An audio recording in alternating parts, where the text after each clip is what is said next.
पिछले कुछ सालों में दुनिया ने देखा कि जेन जी ने अपने अपने देशों की बड़ी बड़ी सरकारों को, सत्ता को, पावर को और सिस्टम को झुकाया है। और जब जब जेन जी सिस्टम से टकराया, सिस्टम घुटनों पर आया है। और ये बात भी माननी पड़ेगी, जेन जी कभी गलत चीजों के लिए और बेवजह मुद्दों के लिए सड़क पर नहीं उतरा। लेकिन क्या वजह है कि जेन जी को ना तो किसी धर्म का हवाला देकर रोका गया और ना ही किसी जात पात का, ना तो किसी पावर से डरा गया और ना ही किसी जात पात के पुण्य से। और के आने वाले वक्त में सबसे चिल जनरेशन जो किसी भी चीज को लेकर सीरियस नहीं होती है, कोई बड़ी तबाही खड़ी कर सकती है। क्या कोई ऐसा दौर भी आने वाला है जहाँ पर इन जेन जी की नॉन सीरियस एटीट्यूड की वजह से दुनिया को, इस समाज को किसी बड़ी मुसीबत का सामना करना पड़ेगा? वो मुश्किल जिसे पहले से समझदार और सीरियस जनरेशन संभाल लेती है। तो कैसे काम करता है जेन जी का दिमाग? क्या वो साइंटिफिकली सोचते हैं या पर उसका माइंडसेट रहता है? और क्या उनकी आइडियोलॉजी है, जानते हैं आज के इस वीडियो में। जेन जी उस पीढ़ी को कहा जाता है जो 1957 से 1912 के बीच में जन्मी होती है। इससे पहले की जनरेशन को मिलेनियर कहा जाता है, यानी कि 1981 और 1996 के बीच में जन्मे हुए लोग। और इससे पहले की जनरेशन को बूमर कहा जाता है। तो जेन जी के दिमाग को समझने के लिए हमें पुराने जमाने की सोर्स और नॉलेज को देखना होगा। पहले के जमाने में कुछ लोगों के पास कुछ चीजों के जवाब नहीं थे या फिर कुछ रहस्यों के जवाब नहीं होते थे, तो वो अपनी आसपास की चीजों को देखकर अपने हिसाब से कहानियां बना लेते थे। जैसे अगर उस टाइम पर भयंकर बीमारियां हुआ करती थी तो उनके पास कोई ऐसी टेक्नोलॉजी नहीं थी जो उन बीमारियों को बता सके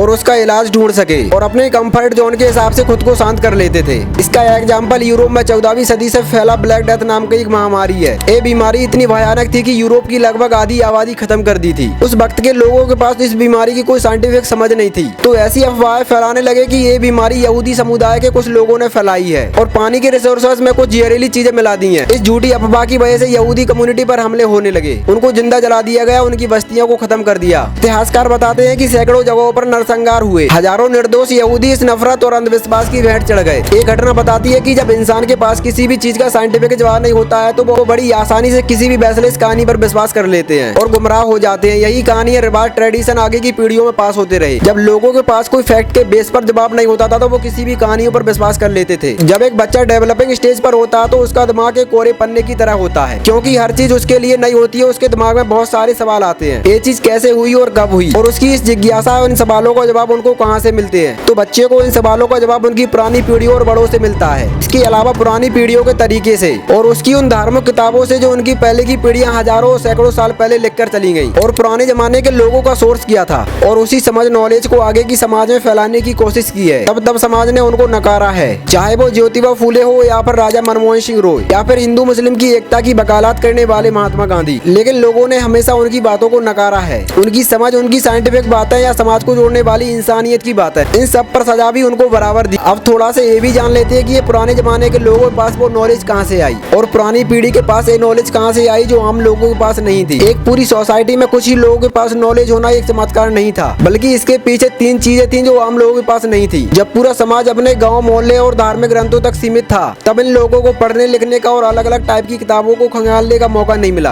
राजा मनमोहन राय भी खुद संस्कृत, फारसी और इंग्लिश भाषा को जानने वाले लोगों में से एक थे। उन्होंने अपने धर्म को भी उस लेंस से पढ़ा जो आम लोगों के पास नहीं था। दूसरी चीज एक्सपोजर, यानी कि बाहरी दुनिया को देखना। जब तुम अपने आसपास देखते हो तो तुमको लगता है कि दुनिया ऐसी ही है, सारा निजाम एक जैसा काम करता है। लेकिन जब बाहर जाकर देखा तो दूसरे समाज अलग अलग तरीके से जिंदगी जी रहे थे और बराबरी से चल रहे थे। तो दिमाग में एक ही सवाल आता है कि बाहर की दुनिया का चाल चलन हमारे इधर क्यों नहीं है। ज्यादातर लोग अपने आसपास देखते हैं और उसको ही सच मान लेते हैं। उसका मानना था कि पहले से चला आ रहा है और यही सही होगा, और उन्होंने पुरानी पीढ़ियों की ये कहानियां मान ली। उनके पास वक्त नहीं था, साधन नहीं था सोचने समझने के लिए, जो एक मजदूर किसान के पास नहीं होते हैं, जो दिन रात एक रोटी कमाने में लगा हुआ था। लेकिन एक बात ये भी है, जो किताबें इन लोगों ने पढ़ी थी उनमें जो ज्ञान आया वो आसमान से नहीं टपका था, वो भी किसी इंसानी दिमाग से निकला होगा। नॉलेज हमेशा लेयर बाय लेयर आती है, कोई एक आदमी बैठकर ज्ञान नहीं घट देता। एक आदमी ने उसे ऑब्जर्व किया, फिर अगली पीढ़ी ने उसे पढ़ा, इसके बाद उसके आगे वाली पीढ़ी ने उसे पास किया। उसने अपनी समझ के हिसाब से उसमें कुछ जोड़ा और जो गलतियां थी उनको ठीक किया। इसी तरह से ये चैन हजारों साल से चलती आ रही है। और अगर इसके सोर्स की बात करें तो ये भी 3-4 जगह से आया। पहला ऑब्जर्वेशन और दूसरा एक्सपेरिमेंट। जैसे कि आर्यभट्ट ने आसमान को देखकर पृथ्वी के घूमने का हिसाब निकाल लिया था और ये सब किताब में नहीं लिखा था, टेस्ट करने के बाद उसको अपनाती है। ऐसे ही साइंस और फिलॉसफी आगे बढ़ती रही। इसके अलावा राजा मनमोहन रॉय ने जो किताबें पढ़ी उनका ज्ञान भी हजारों साल से इंसानी ऑब्जर्वेशन पर टिका हुआ था। नॉलेज कोई एक सोर्स नहीं बल्कि इंसान की पूरी कहानी का एक कलेक्टिव सोर्स है। मतलब हर पीढ़ी अपने से पिछले वाली पीढ़ी की चैन को समझकर आज इंटरनेट की वजह से हजारों साल की पूरी कलेक्टिव नॉलेज को एक क्लिक में पहुंचाया जा सकता है, जो पहले सिर्फ चुनिंदा और पढ़े लोगों के पास थी।